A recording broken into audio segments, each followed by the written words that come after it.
Hi, everyone. Welcome back to the Change Your Mind podcast. I'm your host, Kris Ashley. We explore the intersection between personal development, spirituality, and science. And today we are going to talk about the importance of movement. First, a couple quick announcements. If you head over to the links in my show notes, you'll find a link to my book, Change Your Mind to Change Your Reality. It was endorsed by Bob Doyle, Michael Beckwith, Marcy Shimoff, all who were on The Secret. Also endorsed by John Gray, who wrote Men Are From Mars, Women Are From Venus. So go check it out. It's in paperback, ebook, audiobook. You'll also find links to my free downloads, my free masterclass, as well as ways to connect on social media, courses, coaching, all of the things. Please come be a part of the community. Stay connected. All right. Oh, and this podcast is also a part of the Los Angeles Tribune Podcast Network. So we do a lot with personal development. So check us out. Check out all the other amazing podcasts that are part of the network. Hi, I'm Kris. When I was younger, I went through trauma that caused me to feel broken and lost. But my life changed after I had a spiritual awakening. Since then, I've dedicated my life to studying and learning from masters all around the world that have helped me to create a life of fulfillment and abundance beyond my wildest dreams. Now I'm dedicated to sharing everything I've learned so that you don't have to suffer for decades like I did. I've seen people's lives completely transform, and I share it all right here. Okay, so with me today, I have Janis Isaman. Janis is a movement specialist based in Calgary, Canada. She is the founder of My Body Couture, a movement therapy studio that provides personalized training and rehabilitation services to clients with chronic pain, injuries, and other movement limitations. Janis has been working in the health and fitness industry for over 2 decades, and she has extensive training and experience in various movement modalities, including Pilates, yoga, and functional movement. So welcome, Janis. Hi, I'm happy to be here. Yeah, I'm happy to have you. And, as someone who owns a yoga studio, I love talking about movement and the importance of it. So, I like to start all of my episodes the same way, and that is by asking my guests what their origin story is. What put you on this path in the first place and made you want to do this? So please share your story with us. I love that question. A lot of my clients have the same question because a lot of people who do movement just really loved it. I am actually from the opposite world. So I was not an athletic kid. I do not come to any of this naturally. And so where I really began was when I went to post-secondary education, I decided to start running and quickly developed a pain in my knee. And I had been a kid who was more artistic than athletic. So I always just had this sense like something is different with my body. Something's wrong with my body. Why does this not work for me? It works for everyone else. And so I ended up doing what a lot of people do, which is going to various practitioners to try to get help for my knee. And I was still a teenager, and I couldn't walk up and down stairs. I couldn't sit and study. Everything was kind of painful. And I ended up going to a rolfer and a sports medicine doctor and my general practitioner and just all of these different places. And nobody could figure out how to make my knee different or better. And I would get some temporary relief, and then it would come back the next time I went for a run. And, I became the practitioner that I wish that I'd had at that time. At that time, we are actually missing a bit of information, which was later discovered by the University of Calgary, that runner's knee is often caused by problems in your hip. So, if this happened today, I probably wouldn't have this career. But it set me off on a bit of a lifetime path to discover more information about my body. And it turns out I'm just a really, really, really average human being. But every time I would go into a class or tried something like a running program, it just seemed like my body didn't do what other people's bodies did. And so I really threw myself into trying to figure out how to make my body a comfortable experience to live in. Thank you so much for sharing. I relate to your story. I was not an athletic kid at all, like at all. I was definitely, I don't even know if I was artistic. I was a writer. I was a creative writer. That was my thing. That counts as artistic. I was a horseback rider, but like the fact that I got into yoga at all is just like crazy, when I think about it. So I totally relate to that. So okay. So how did you find, yoga and Pilates? Like, how did you become like a physical therapist? Like all of these things, what made you want to like get those certifications finally? So that actually was, that's how I found relief from my running pain in the first place. So it was a Pilates studio. And back in those days, they were few and far between. And I walked in and, saw all of these interesting movements that I'd never seen before. And my body actually loved it right away. And I actually had a fully separate career before I did this, but I remember, this was kind of before vision boards were a thing. I actually had a little book and I cut magazine pictures out of things that I wanted. And that was one of my 10 things that I wanted. I wanted to own a Pilates studio. No idea really where that came from or why that was such a connecting point. But I basically proceeded with my life. I finished my degree. I have a business degree. I went and I worked in the marketing and media fields for quite a period of time. And this was kind of just running in the background. It was really my personal passion. And with all of these certifications, you actually have to do, as you would know, you have to do client hours. You can't just kind of attend the classes and get your certification. So I actually had to teach and I had to do exams. And I found that I really loved working with people and that I really loved solving problems in this way that I found so challenging. As I mentioned, I turn out to have a very average body, but I think a lot of the sports and athletic and training world is not actually set up for average people. It's really set up for athletic people who kind of get it from day one and they can coordinate it all and it all makes sense to them. And a lot of those instructions and the way that world is set up, I mean, gyms really come from the bodybuilding world and who was bodybuilding in the 1950s, but people that just really connected with that, they loved it. It made sense to them. They wanted to do it. It was their passion. And so I became really somebody who loved working with everyone else. So it's the other 85% of people that messaging doesn't actually make sense to. And the deeper I got into my training and working with clients, the more I just loved and loved and loved it. And then I added health coaching certifications and, all of these different pieces. But at the end of it, it was all really directed from my passions and my interests and what really caught my attention and just making it accessible and available to people. And at the end of the day, most people, let's say the cutoff age is like 35. That's a bit arbitrary, but most people over 35 have been told to go to the gym. We all know we're supposed to be doing this. And if we're not doing it, there's usually a reason. We don't like it. It doesn't make sense to us. We try it. We don't get any results.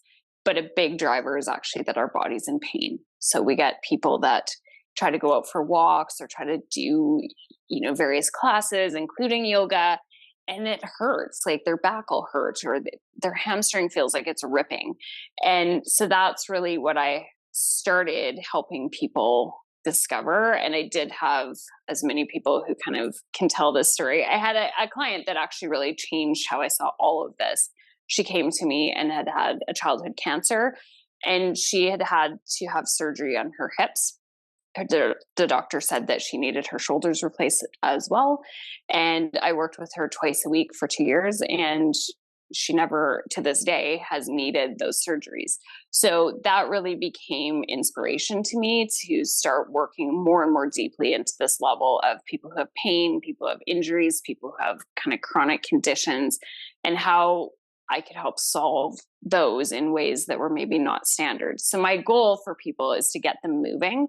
And that doesn't necessarily mean attending a body pump class or doing spinning classes. It means the kind of movement that we want in our life. A lot of people say that that's very relationally driven. They want to be able to go on vacation with their family. They want to be able to be with their family or their friends and do fun things. And so that's really my driver, is it's because I wanted that in my own life as well. Yeah, thanks for sharing all that. And it makes me think, like, historically, like when you think about the human body and how it's built, and like way back when we were, I don't even know, like nomads or cavemen or something, like how much is the human body meant to move in a day?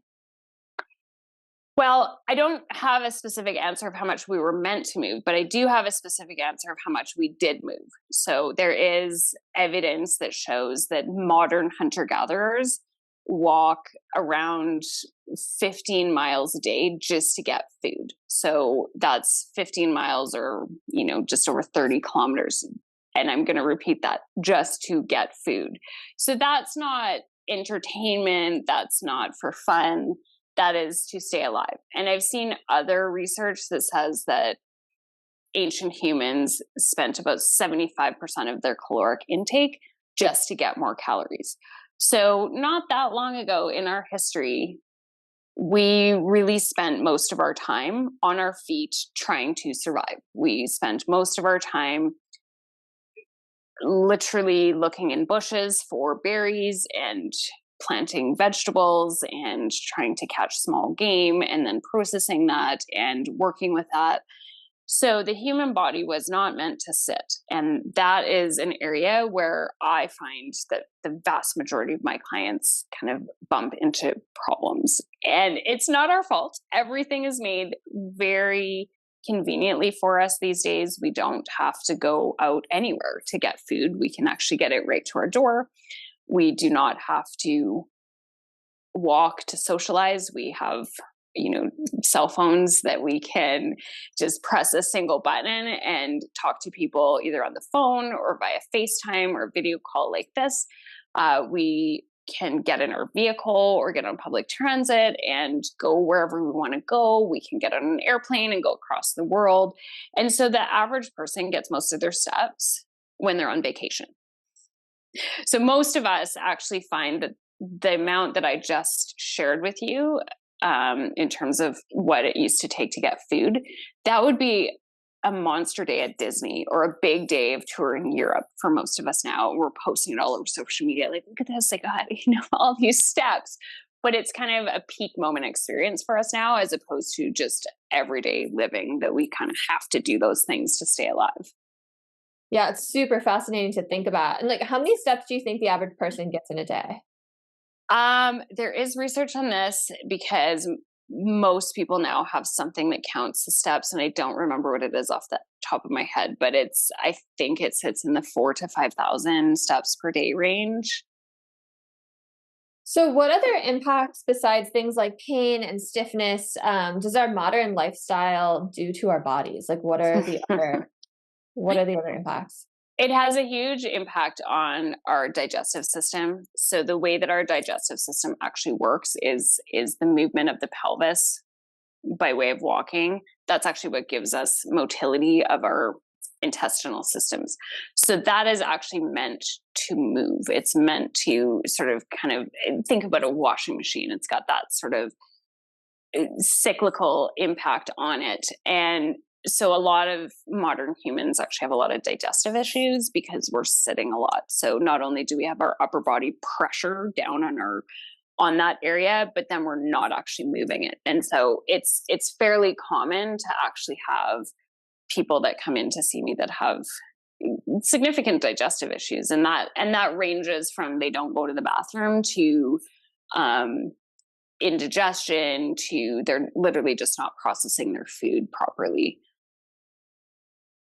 Yeah. You mentioned knee pain from running earlier is often caused by hips.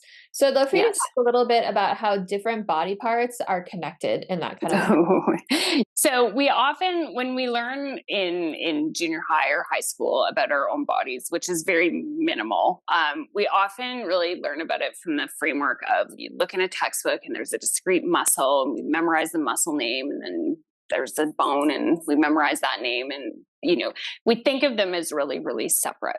But in actual fact, the whole thing is way less separated than what you might think. So if you ever watch a dissection video, which they are available online, where one muscle ends and the next begins is definitely less concrete than what we actually learn.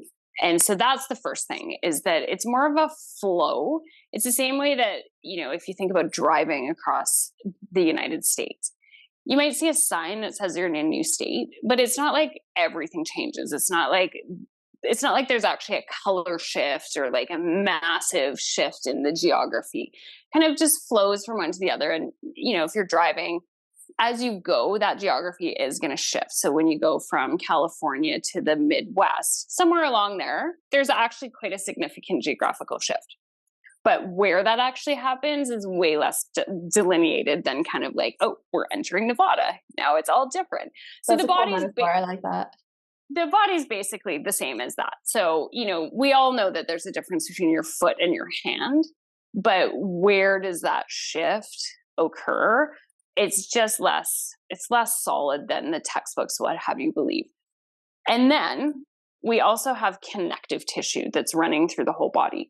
So much of our knowledge is really based on muscle, but what is actually tying everything together is connective tissue.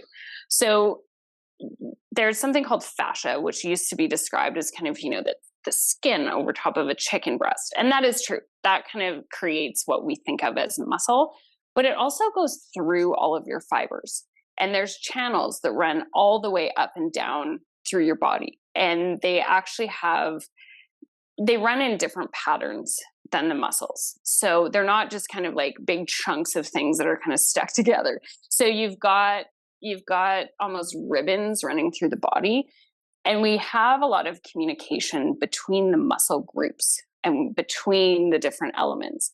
So there's a lot in our body that's about coordination. And most of us, again, are kind of thinking of coordination as like if somebody throws a ball, you're going to catch it and we're good.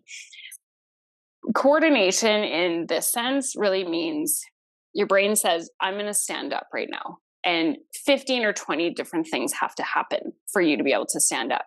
And most of the time, we don't have to think about that at all, unless you're in pain, and then maybe you do. But coordinating all of that is actually a lot related to your fascia. So that's the tissue that's going to make it elasticize and that's going to have everything flowing from one muscle group to the next. And that's an area where a lot of us get really tight and really stuck. First of all, I love your state line metaphor. That's like one of the coolest metaphors, and it totally makes sense. And like also just, there's so much of modern medicine. It's like people specialize in things, and that's never made sense to me because it's like you want to look at the body as a whole, right? Yeah. So when we're talking about fascia, does it actually convey like messages? Like, is there like electric messages happening? Yeah. Talk to me more about that, because it's super fascinating. Like I've always been told like it's like the white stuff in the orange, but you know what I'm talking about, like the stuff that you like pick out. But no, it's interesting because your fascia can get more flexible too, right? Like talk to me about fascia because it's super, super fascinating. Yeah, so fascia is actually, it's a quote unquote newer discovery of the body from a Western scientific standpoint, although it is not new in traditional Chinese medicine. So if you are familiar with acupuncture, they're really working on those channels, and they're called meridian lines. So they're working on the communication of your toe to your finger, basically. And so throughout your body, where you're getting acupuncture, the needles are put into, they're called meridian lines, and that's going to help unlock and unleash all of the communication in the channels. From a Western scientific standpoint, much more recently, like we're talking in the last 20 years, there was a scientist who was dissecting and realized that some of the tissue that he'd only ever seen in a preserved body looked different when he worked with a body that had not had that fermentation, that what's the word? Formaldehyde applied to it. And so that kind of set off a whole discovery of what is actually happening in the body. He discovered that there are communications, and there is a whole channel that is, it's moving most of the fluid through the whole body. So the fluid that many of us think of are going to be your blood and your lymph, but your fascia is actually moving more fluid through the body than either of those items are. So yeah, so one of the most important elements of the body is actually our hydration. So we are basically just big squish balls in meat sacks that are filled with fluid. So most of our body is fluid. And what happens for a lot of us is that we actually kind of get dried out. And to be really specific, one of the things that is making your fascia hydrated is something called hyaluronic acid. So most of us are kind of familiar with that. If you are buying beauty products, that is in your beauty products. So you can apply it topically to the skin. And the reason that it's in beauty products is because it attracts and retains approximately 1,000 times its body weight in water. So you put that on your skin, then you put on some lotion, and whoop, away go your fine lines and wrinkles. That's happening inside your body as well. However, we have a lot less hyaluronic acid at age 40 than we did at age 15. It's a huge thing that shifts as we age. So as we age, many of us will kind of wake up with like quote unquote aches and pains and creaks and things that just don't feel that great in our body. And our hyaluronic acid and collagen are largely responsible for that. So that's going to give your tissue that stretch, that elasticity, and it's going to help it communicate with the other tissues. So when we go to stand up, that the muscle coordination and then that communication can just happen really smoothly.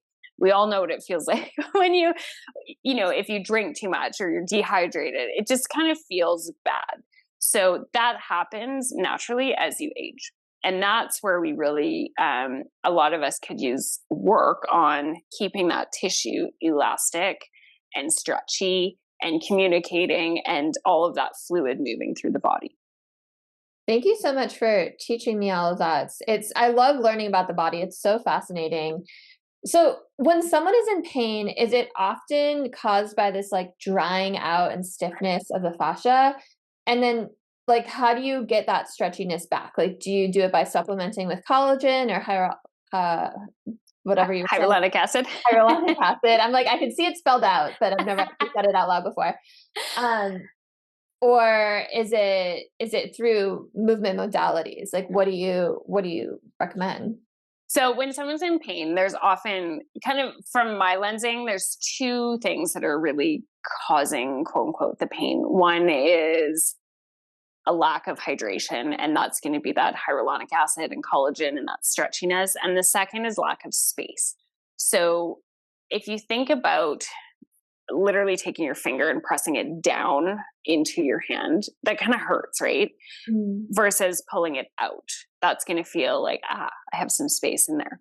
So as people sit, we lose space in the joint. You literally lose space at your hips. You lose space in your spine. So it's quite common to get back pain because there's no space left in there. I think it's those two things are often related. So losing space and losing hydration are kind of interrelated. So then it's a matter of, okay, how do we actually create that space and how do we get that springiness back in the tissue? And I have a couple of techniques that I like to do, but I lens things through movement. And so I don't think personally that you're ever going to kind of create that springiness in the space in the body through injections or through supplements or through just, you can't kind of apply it topically and hope that it's going to do what movement's going to do. Human bodies are meant to move, period. That's a full sentence. We have to move to get this. So once we are in pain, you're going to need to do some specific therapeutic modalities. Yin yoga is great for developing that hyaluronic and collagen creating space in the body. There's a technique that I love called Yamana body rolling that's going to kind of give you space back at the joints. Those aren't the only things that exist. I do personally supplement with these things as well. I do take hyaluronic acid and collagen. But I do those in combination with the movement therapies. So I don't think that you can hope to just have it kind of applied to you. You have to actually get up and do what the human body was meant to do. Yeah. And yeah, that's so interesting. And like also like all kinds of movement, right? Like, yeah. Oh yeah. Not just like sitting and lifting weights and like doing the same thing over and over. Like we're meant to like run and walk and lift and bend and reach, right? Absolutely. Go ahead. Oh, I think that is actually such a super important thing to say, because I think that there are a percentage of people that go to the gym and they focus on, these things are great, strength training or cardiovascular health. That's awesome. But at the end of the day, what most people do the most is sit and stand and walk. And if you're not doing those things more than going to the gym, you need to start. So, we can't overcome sitting for 8 hours in a block. You can't go to the gym and outrun that. So you need to be standing up from your desk. You need to be sitting down. You need to be walking around. That I'm not a huge fan of you have to walk 10,000 steps.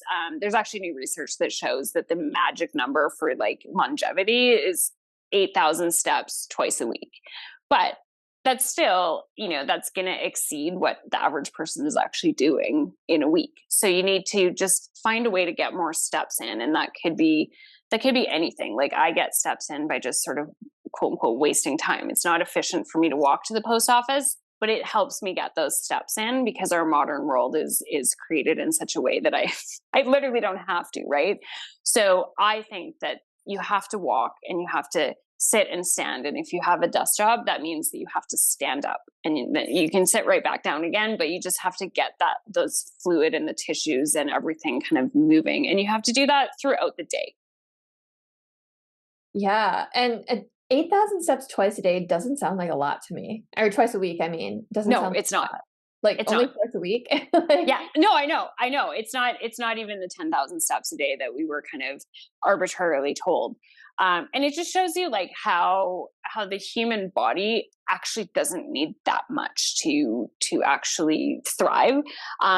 It wasn't, we're lucky as a species. We can kind of get away with a lot in the body and still make it all work out. People can eat pizza for a year and not have any kind of negative side effect from that, etc. So that's your minimum. And just going out for a couple of walks a few times a week is going to give you that longevity piece. It's going to give your tissues what they actually need, that's great news. That's the best news, right?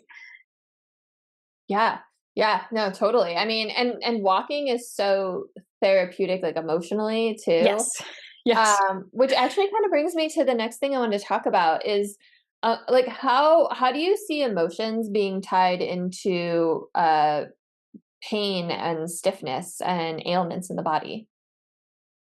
Well, so that's a great question. So every time we have an emotion, we have a muscular response. So as you and I are sitting talking, our faces are creating responses, and it kind of does that without your permission. So if I'm disgusted by something, it's going to show on my face. There's going to be a muscular reaction. So we can change our thoughts. We can do all kinds of emotional work, but at the end of the day, your muscles are still going to have a response. And in our society, we actually we talk about this in a couple of ways that I love. So the one is you have butterflies in your stomach. So most of us can kind of call that idea to mind. But what's actually happening there is you get tightening of the intestines, you get shortening of the psoas or the hip flexor muscle. The other one that I love is that something is a pain in the ass or a pain in the butt. So that's where, again, the glute muscles will kind of tighten up. The sit bones will kind of draw a little bit closer together. So quite often what will happen is when we have really strong emotions, our body will do a lot of internal rotating.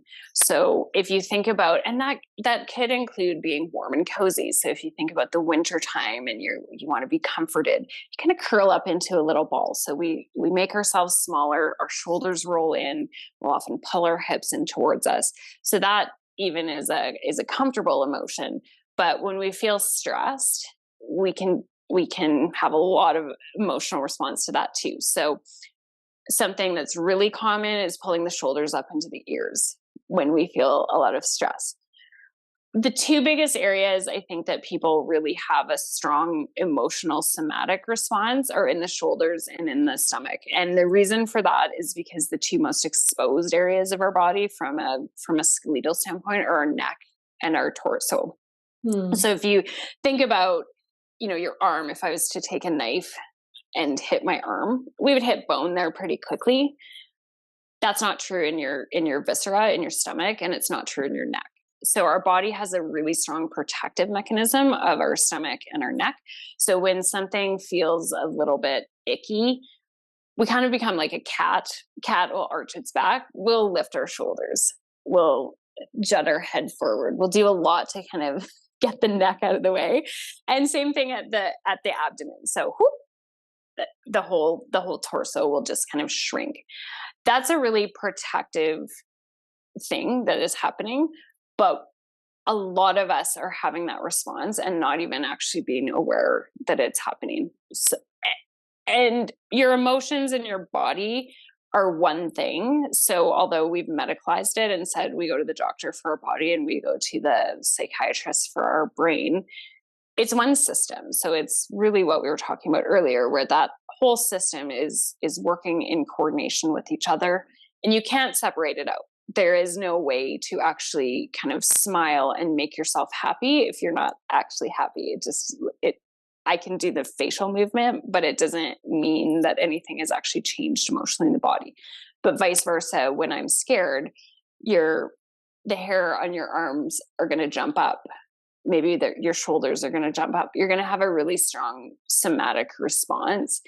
And then doing that over and over and over and over again without sort of flushing those emotions through or having that pause moment or having any downtime, that's where we can actually get into pain, because our muscles are just like an animal. If a cat was walking around all the time with its back arched, you'd have to take that cat to the vet. Like something is wrong, right? But a lot of us are kind of living in that heightened state of like fear, emergency, stress. And then it's just too much for your muscles. It creates lack of space. We get that tightness, we get pain, and away we go. I really appreciate everything you just said. And, we've had so many conversations on this podcast about, how pain is tied to repressed emotions or mindset and all these things. But it's really interesting to hear it just from like purely a body standpoint. And everything you said makes a lot of sense. I've also heard of like you tuck the tailbone a little bit, kind of like a scared dog. Like it's protective. And as you were talking, I was thinking like, wow, this is like my dialogue when I teach camel pose, right? Like, or when people come out of it, I have them sit in meditation. It's like, because those heart openers can bring up a lot for people, right? Oh yeah. Like, it's like from a biological standpoint, like we don't want to open the front side of our body. That's where our vital organs are. That's like a vulnerable place to be. And I like that you touched on, if we're constantly sitting all day, like there's this compression that's going to happen. And then if we're stressed on top of that, which most people are, then there's this like rounding and tightening and shortening of muscles, at least in the front side of the body, that's going to happen. And it's like, no wonder people are having back pain and neck pain and shoulder pain and all these things. Like it's so clear, right?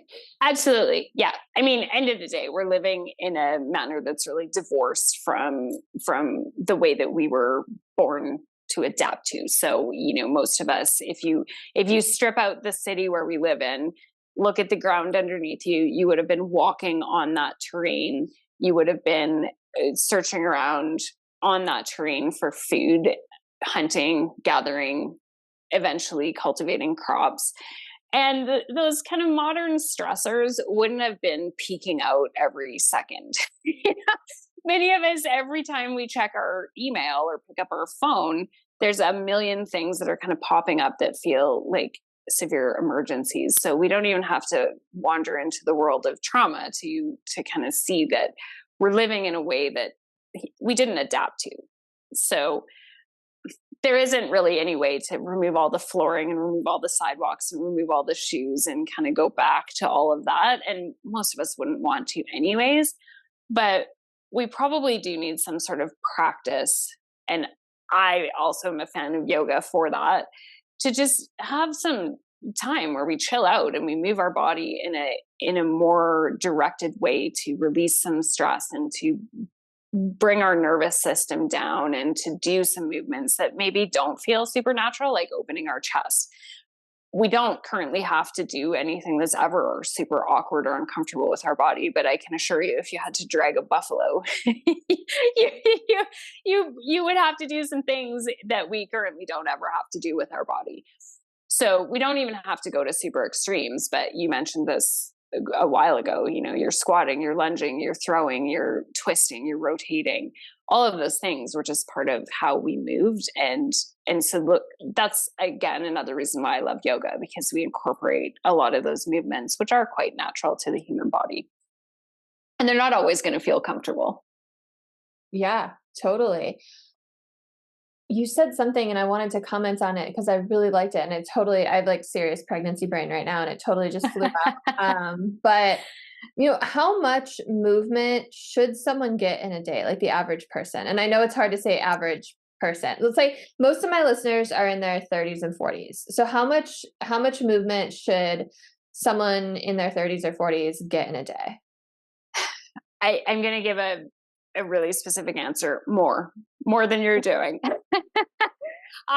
So most people are getting not enough steps. So that's the first place that I actually recommend that you look at, is just get some more steps. And it doesn't have to be in a concrete exercise way or a specific movement modality. Just find ways that you can walk a little bit more. And that could be, I know this is always the example given, but it's because it's a decent one. Park a little bit further than you need to from where you're going. Walk an extra 5 minutes. Go walk to your coworker's office instead of calling them or emailing them.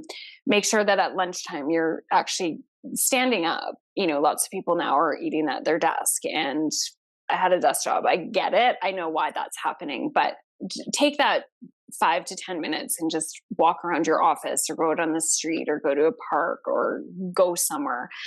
So that's always the first place to start, because it's usually the easiest. We can take whatever your step count is and aim to double it. And that's not going to happen in a week, but look at what you're doing over a year. 99% of us have phones that are tracking our data. So it's super easy just to go into your health data, check how many steps you did in 2023, and then make it a goal to double that in 2024.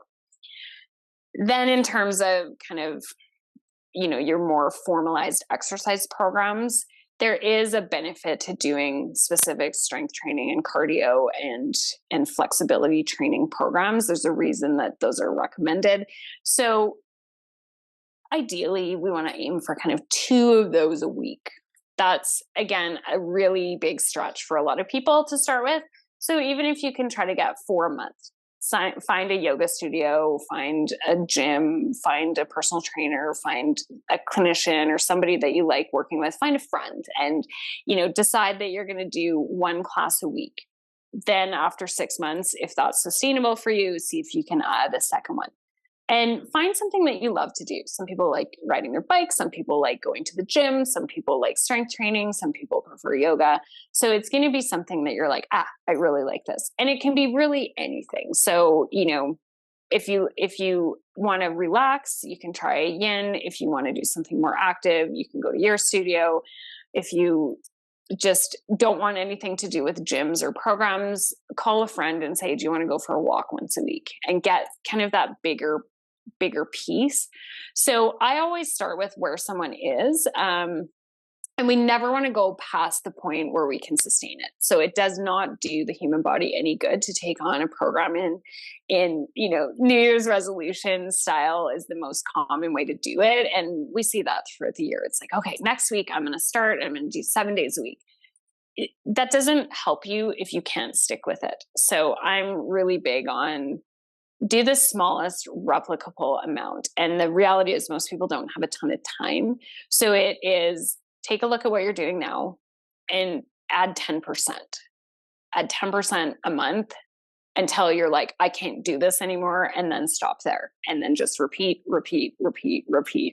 And as we age, we need more programs that sustain the body and less programs that look to buzz energy out of the body. So to be really specific, we're going to be looking more as we age towards things like a yoga as opposed to a spin class. And that is, of course, individual. But most people who are 40, don't just sit around saying, I just have so much energy. I'm so restless. I don't know what to do with all this energy.